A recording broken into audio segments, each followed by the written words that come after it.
Olá, alunos. Eu sou o professor Luiz Carlos Silva da Cunha e vou trabalhar com vocês neste curso técnico em Secretaria Escolar do Pró-Funcionário, a disciplina Trabalho Escolar e Teorias Administrativas. Vamos, então, à ementa do curso, aquilo que nós vamos estudar durante as 4 semanas. Primeiramente, vamos ver concepções de educação e a relação entre escola e sociedade. A seguir, grupo e organização, conceito, tipologia e características. Na unidade 3, principais teorias administrativas, fundamentos conceituais e históricos da administração. Na unidade 4, política, planejamento e legislação educacional, conceitos, relações e a questão meios e fins na educação. Na unidade 5, estudaremos planejamento escolar, diagnóstico, execução e avaliação. E, por fim, na unidade 6, ética e transparência no serviço público. É importante sempre entender que a administração está intimamente ligada com a educação, e a recíproca também é verdadeira. Na unidade 1, propriamente dita, nós vamos estudar concepções de educação, a relação entre escola e sociedade. Para entendermos essa relação entre escola e sociedade, precisamos entender, primeiramente, o conceito de paradigma. E temos, então, 2 paradigmas, o paradigma do consenso e o paradigma do conflito. Ao longo do tempo, a educação tem sido objeto de muita discussão. O nosso interesse é analisar as principais concepções de educação vinculadas a 2 grandes paradigmas, o paradigma do consenso e o paradigma do conflito. Mas, afinal, o que é um paradigma? O paradigma, segundo Thomas Kuhn, são realizações científicas universalmente reconhecidas, que durante algum tempo fornecem problemas e soluções modelares para uma comunidade de praticantes de uma ciência. O paradigma, estudado inicialmente na filosofia da ciência, estava vinculado apenas à ciência, mas também nós podemos dizer que existem paradigmas da cultura, paradigmas da economia, enfim, paradigmas da vida social. Um paradigma representa uma estrutura de pensamento para a explicação e compreensão de certos aspectos da realidade. O surgimento de um novo paradigma resulta de um processo evolutivo que envolve uma análise da realidade presente e a busca de novas alternativas para os problemas existentes. Então, na verdade, quando ocorre uma mudança, uma evolução na sociedade, nós temos, então, o chamado mudança de paradigma. Existem, então, 2 paradigmas, o paradigma do consenso e o paradigma do conflito. O paradigma do consenso está vinculado com a forma como o funcionalismo percebe a sociedade como similar a um organismo vivo, composto de várias partes interdependentes, desempenhando funções específicas, devem ajudar na manutenção do equilíbrio social, julgando natural as diferenças sociais entre os indivíduos. Então, o paradigma do consenso, ele não ataca as mazelas sociais, mas considera-as como algo natural na sociedade.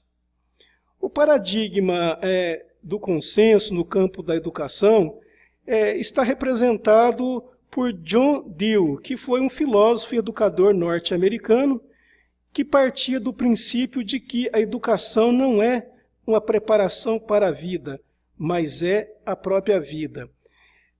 John Dewey, então, dizia que o indivíduo se educa através do processo ativo de construção e reconstrução da experiência, o que caracterizaria a educação como um processo fundamentalmente social. Então, a educação era uma educação muito mais prática, muito mais voltada para a experiência do que pelos seus aspectos teóricos ou conceituais. Ele foi o fundador da Escola Nova, e na visão dos escolas novistas, a democracia é percebida no âmbito da escola e não no contexto das relações sociais. Para John Dewey, não se discutia a divisão e a luta de classes em sua maneira de conceber a educação. Os principais ou os princípios norteadores da Escola Nova são a educação que equilibre as necessidades individuais com o meio através de experiências que satisfaçam, ao mesmo tempo, o interesse do aluno e as exigências sociais. A valorização da criança e o respeito à sua liberdade, iniciativa e interesses. O que importa é a atividade que vale por si mesma e não pelos resultados práticos sociais que produz. ênfase na metodologia, deixando em segundo plano o conteúdo, de forma que este último pouco importa, qualquer um serve, desde que leve o aluno a aprender a aprender. Bases científicas na educação, levando à defesa da incorporação do desenvolvimento tecnológico e científico ao ato educativo.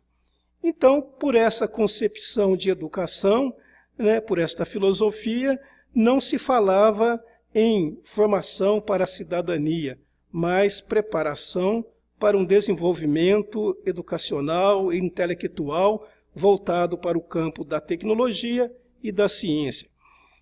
Na década de 1960, o pensamento conservador na educação nos remete aos programas de educação compensatória, que não questiona as injustiças sociais. Temos o segundo paradigma, que é o paradigma do conflito. O paradigma do conflito é um paradigma que se apresenta como oposição, como paradoxo ao paradigma do consenso. E quais são as características principais do paradigma do conflito? Bom, o paradigma do conflito entende que toda sociedade possui contradições internas fortes, o suficiente para levar à sua superação.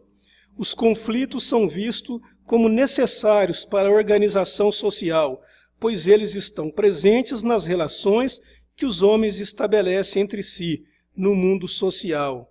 Também, o paradigma do conflito tem como base o marxismo, que adota como centro do mundo, o homem como centro do mundo e como processo de suas ações.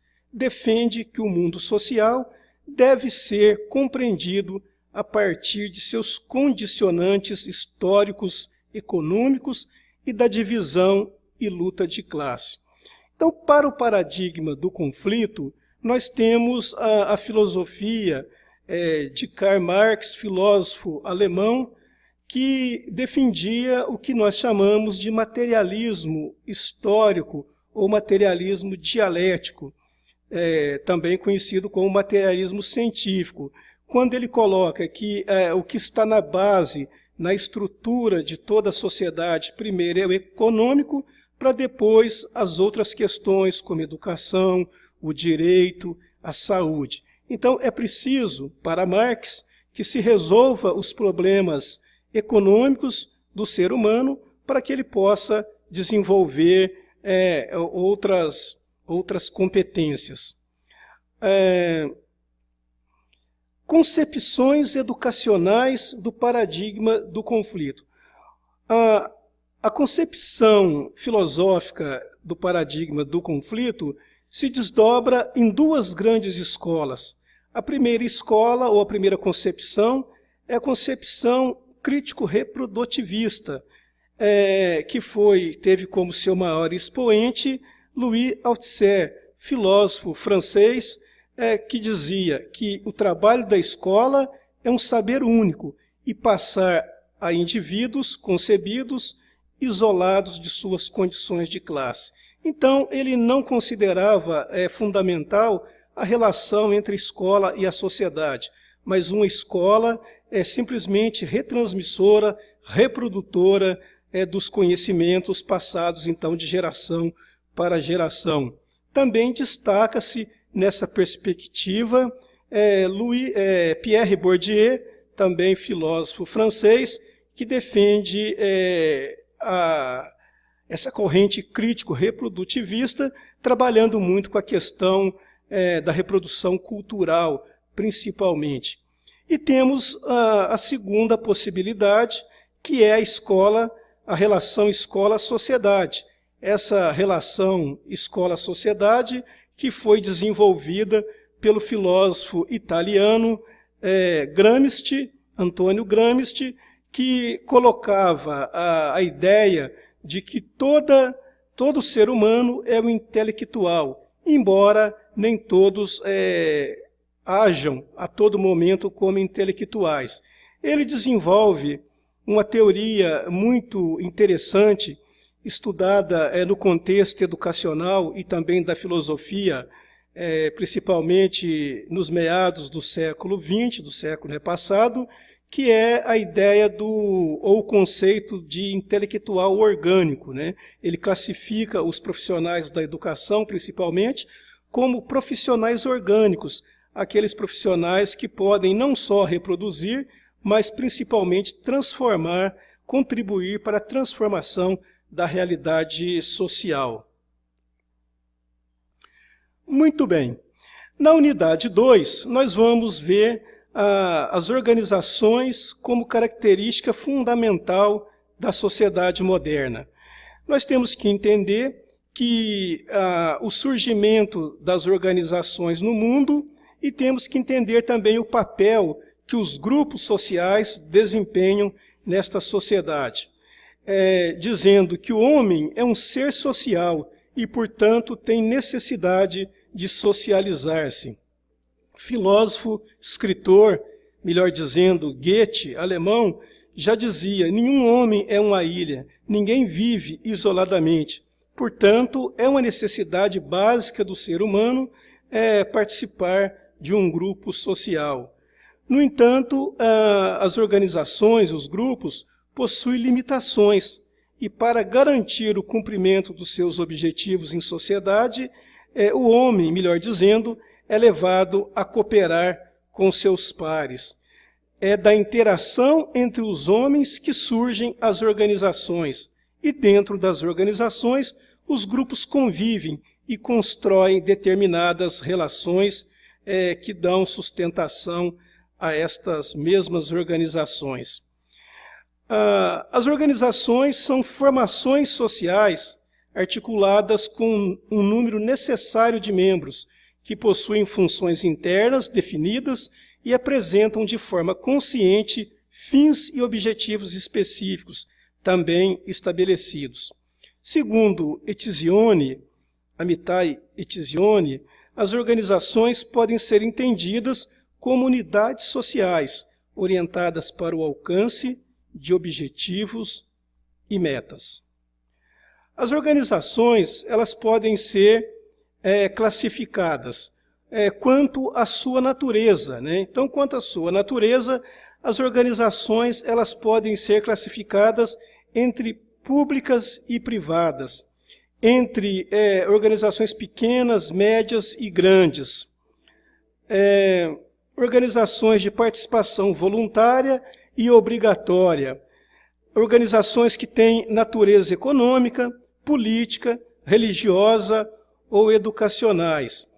Só para deter nesse aspecto, uma organização econômica, uma indústria, uma organização política, um partido político, as igrejas fazem parte das organizações religiosas e a escola, o campo de nossa atuação, fazem parte das organizações educacionais. E também podemos ter as organizações de produção ou de serviço. Níveis de participação dentro da organização. Um aspecto muito importante quando se estuda os grupos sociais, as organizações, a participação das pessoas, nós temos que verificar como que se dá essa participação, qual é o nível de participação, se é em maior ou menor grau. E aqui nós apresentamos de forma decrescente, do menor para o maior grau de participação, né, essa questão. Então nós temos que a informação é o menor nível de participação e temos que a autogestão é o grau mais elevado. Em síntese, nós podemos dizer o seguinte: quando uma pessoa ou uma instituição ela é autogerida, ela está no seu grau mais elevado de participação. E quando ela está, as pessoas somente participam a nível de informação, ela está no seu grau menor de participação. O interessante para nós que defendemos uma educação democrática, que defendemos a cidadania, né, é importante que estejamos mais próximos dos graus mais elevados, como cogestão, delegação e mesmo, por que não, a autogestão. A escola se distingue das demais organizações porque ela se coloca a serviço da sociedade para promover o desenvolvimento de capacidades cognitivas, operativas e sociais dos alunos, por meio de conteúdos sistemáticos, porque também ela propicia condições para fortalecer a subjetividade e a identidade cultural das pessoas, e também porque prepara para o trabalho e forma para a sociedade tecnológica do conhecimento, apenas para ficar em 3 aspectos iniciais. Continuando, a escola é importante para a formação para a cidadania, a integração também no mercado de trabalho de maneira crítica e para desenvolver a formação dos indivíduos para os valores éticos, qualidades morais, traços de caráter, os valores estéticos, as atitudes e convicções humanitárias de solidariedade. Nós que vivemos em sociedade, nós temos que viver de uma forma solidária e fraterna. Muito bem. Na unidade 3, nós vamos ver rapidamente, brevemente, as teorias administrativas, fundamentos conceituais e históricos da administração. A administração ela é muito importante porque a escola, como nós já vimos, ela é uma organização educacional. E nós temos que avançar para termos uma administração cada vez mais eficiente, cada vez mais eficaz. Para tanto, conhecer as teorias administrativas é muito importante, porque já no final do século XIX, no início do século XX, houve uma preocupação muito grande em que as organizações pudessem apresentar resultados palpáveis para a sociedade, ou seja, todo investimento demandava um retorno ao investidor, ao capitalista. É evidente que a educação não tem o fim de lucro, mas como se trabalha, na maioria das vezes, com recursos públicos, esses recursos precisam ser gerenciados. As pessoas, os recursos humanos, precisam ser também gerenciados, administrados, para que cada um possa contribuir com o máximo de suas potencialidades. Então vamos lá. Dentro das teorias administrativas, nós temos 2 abordagens. Vamos iniciar com a abordagem prescritiva e normativa das teorias administrativas. A primeira delas é a teoria da administração científica, que possui caráter altamente técnico e enfatiza as tarefas dentro da organização para reduzir o desperdício e elevar o índice de produtividade.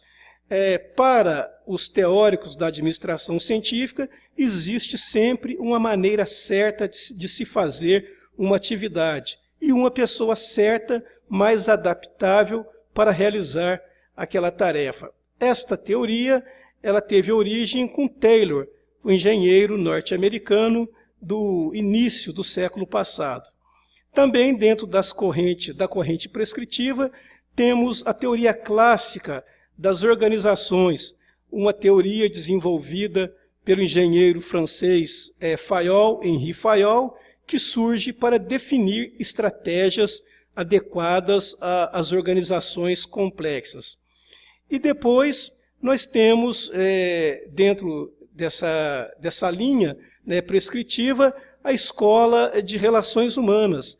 A Escola de Relações Humanas, desenvolvida pelo psicólogo norte-americano Elton Mayo, que fazia uma certa contraposição à teoria da administração científica, colocando os fatores psicossociais como importantes para um bom desenvolvimento do trabalho dentro de uma organização.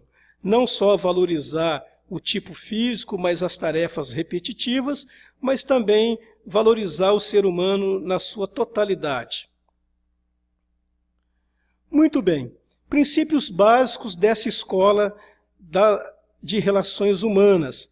Necessidade de uma visão mais elaborada a respeito da natureza da motivação humana.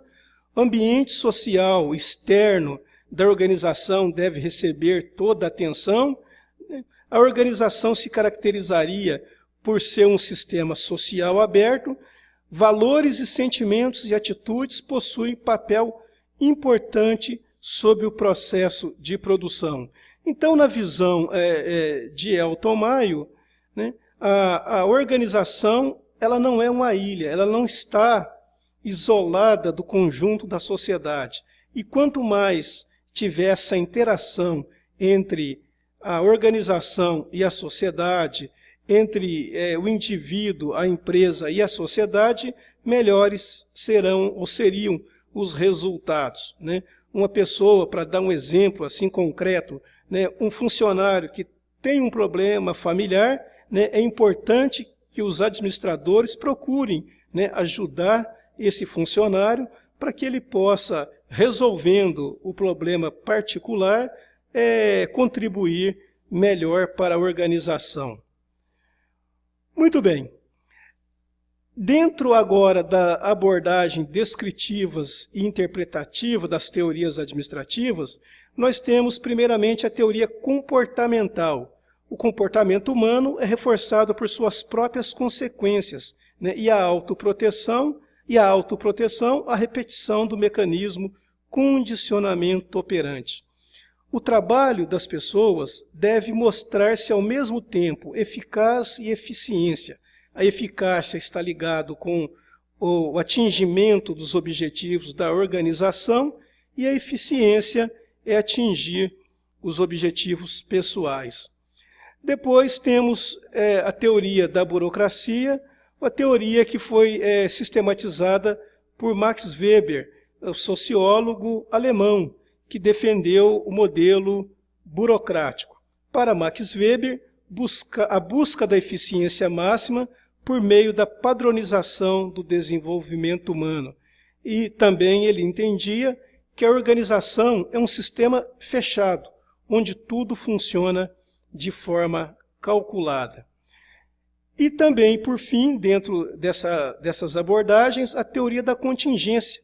A teoria da contingência, nada é absoluto e tudo é relativo. Há uma relação funcional entre as condições do ambiente e as técnicas administrativas apropriadas para o alcance eficaz dos objetivos de qualquer organização. A teoria da contingência tem como princípio a não existência de uma maneira única de as organizações melhor funcionarem. Então, ao contrário da teoria da burocracia, de Max Weber, a teoria da contingência ela estabelece uma flexibilidade maior, um dinamismo maior nas possibilidades de administração de uma organização. A aplicação dessa teoria na escola. Muito bem, a influência das teorias administrativas aqui no Brasil, de acordo com Teixeira, nós temos alguns momentos importantes. A tendência conservadora é identificada em nosso país no período entre 1930 a 1970 e tem como suas raízes no modelo tradicional da organização escolar, burocrática, hierarquizada, rígida e formal. Depois nós temos, já na década de 1980, uma perspectiva democrática que se opõe aos ideais técnicos funcionalistas conservadores e valoriza a participação dos movimentos sociais. Mas a partir da década de 1990, nós temos uma mudança de paradigma na educação aqui no Brasil, assumindo então um papel mais relevante a tendência gerencial, que traz um discurso administrativo e economicista muito voltado para a eficiência do trabalho educacional. Aí, nessa perspectiva gerencial, é que nós temos, a partir da década de 1990, as avaliações externas, as avaliações de massa, os testes e medidas educacionais, né, para que o Estado possa verificar o resultado ou o retorno dos investimentos na educação.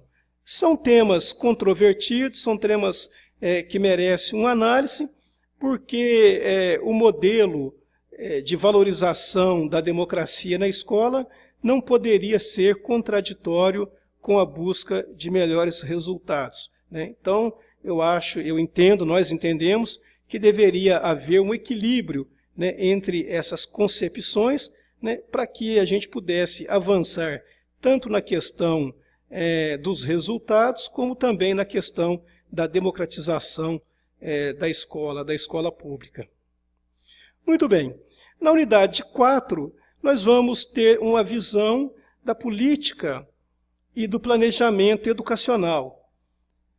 Por política e planejamento educacional, né, inicialmente nós vamos ver aqui um conceito de administração. Administração, segundo Paro, é a utilização racional de recursos para a realização de fins determinados, né? Então, ela é pensada inicialmente como uma atividade exclusivamente humana, já que somente o homem é capaz de estabelecer livremente objetivos a serem cumpridos. O conceito de gestão está associado ao fortalecimento da democratização do trabalho na escola, a participação responsável de todos em busca de resultados educacionais significativos. As principais perspectivas, então, teórico e práticas da educação são duas: uma educação autoritária e a educação democrática. Qual é a diferença entre as duas perspectivas? Nós temos que a gestão autoritária é uma gestão que tem a centralização na tomada de decisão. O diretor, né, e a sua equipe, eles se tornam, então, os principais responsáveis por organizar a escola e dirigir a escola, com a participação mínima dos outros atores que atuam ali na escola. Já na gestão democrática, nós temos a ideia de que todos os sujeitos devem conhecer e interferir no processo decisório da escola.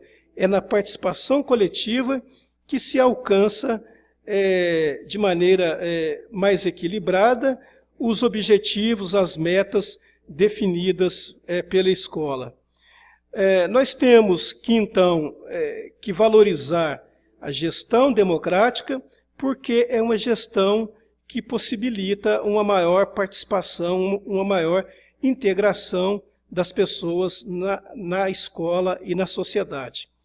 Bom, vamos ver aqui um pouco de política, planejamento e legislação educacional.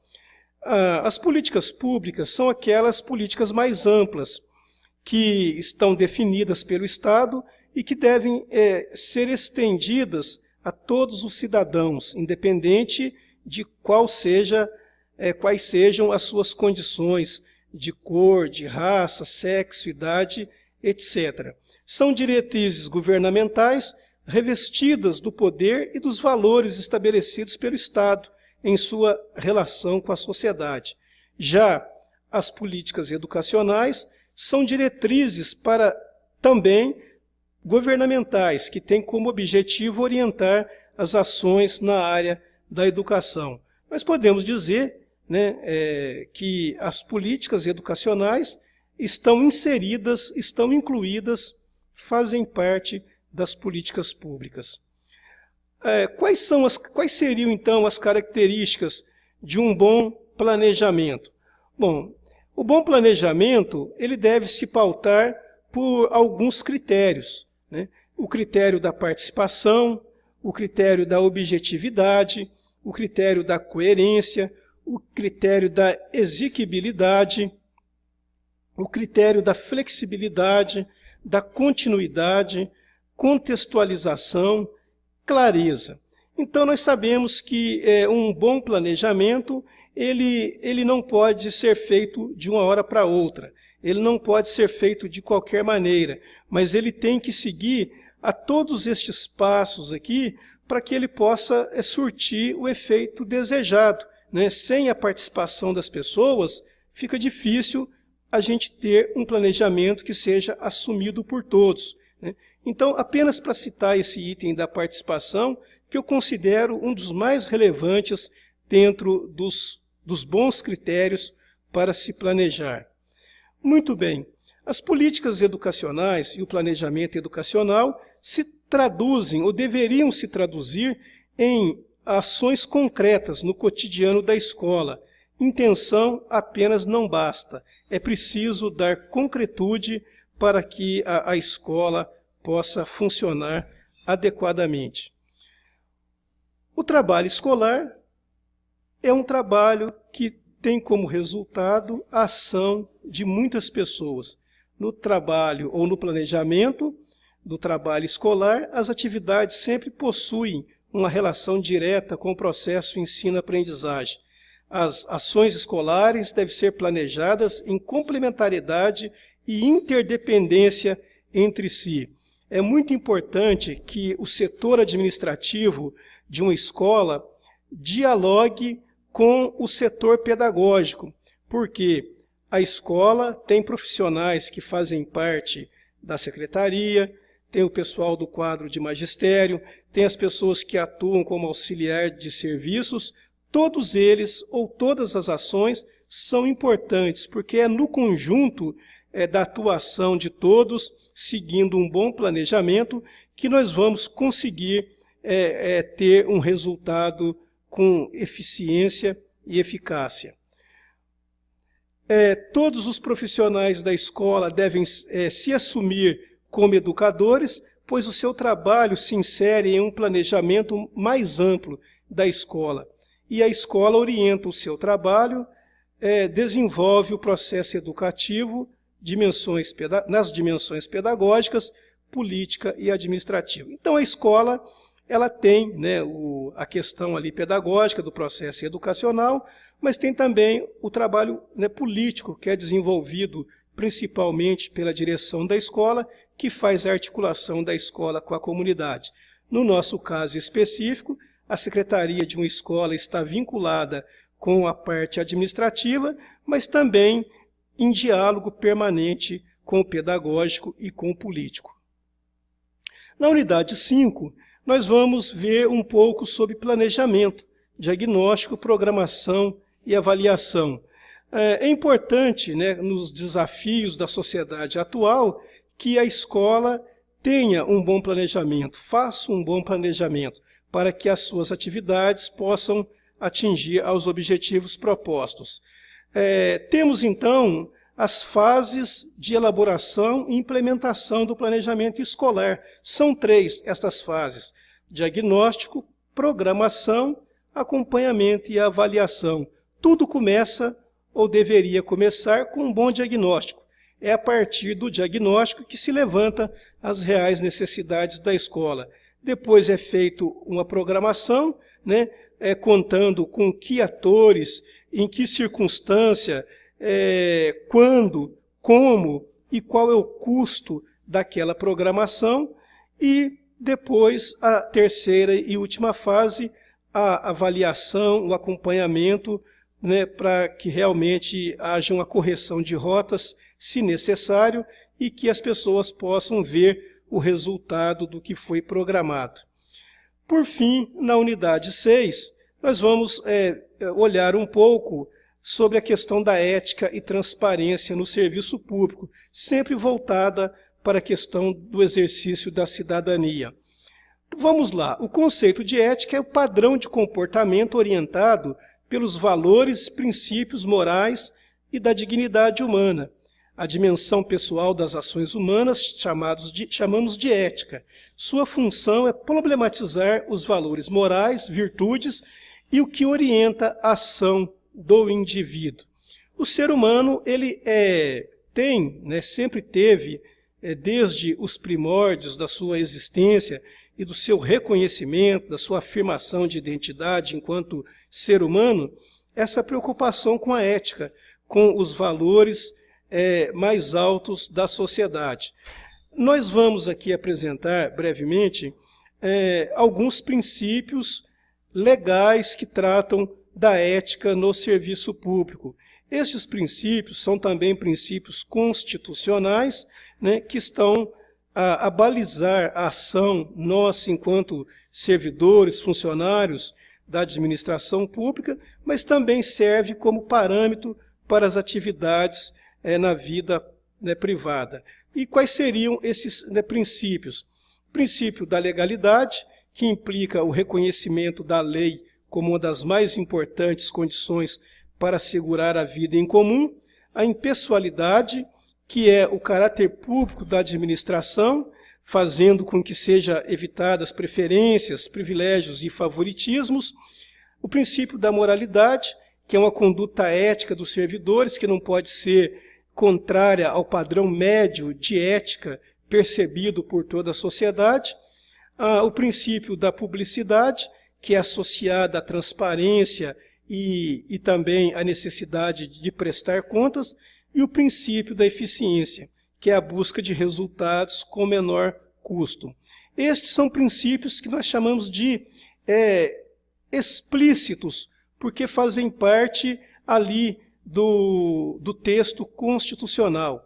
No entanto, podemos também afirmar que existem outros princípios implícitos que nos levam a ter uma conduta ética, dos quais eu destaco o princípio da razoabilidade, do bom senso, né? Seguir a lei, seguir a norma no serviço público é muito importante. No entanto, nós entendemos que também agir com bom senso, com senso de justiça, com razoabilidade, também é uma forma de se promover a ética no serviço público. Muito bem. Concluindo, então, a nossa apresentação, eu dou boas-vindas a todos vocês, né? Estamos à disposição de todos os alunos e também professores mediadores. Espero que a gente possa fazer um bom curso e aumentar o nosso conhecimento para termos uma boa possibilidade profissional. Meu nome é Luiz Carlos, me encontro à disposição de todos vocês. Sejam, mais uma vez, bem-vindos e vamos continuar firmes, né, nesta formação muito importante do pró-funcionário. Grande abraço.